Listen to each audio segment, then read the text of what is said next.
kama signal na uone. Unaanza mahubiri huko. Okay, mnasemaje juu ya wapendwa? Amen. Nimeona kila mtu amekuwa na watu na rafiki yake.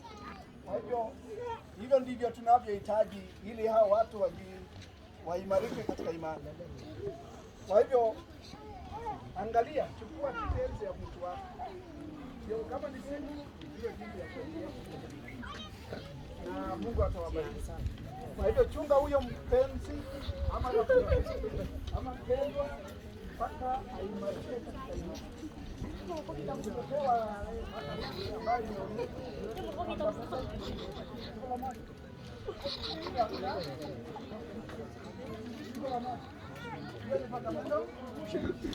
Kwa hivyo ni vizuri pia ujue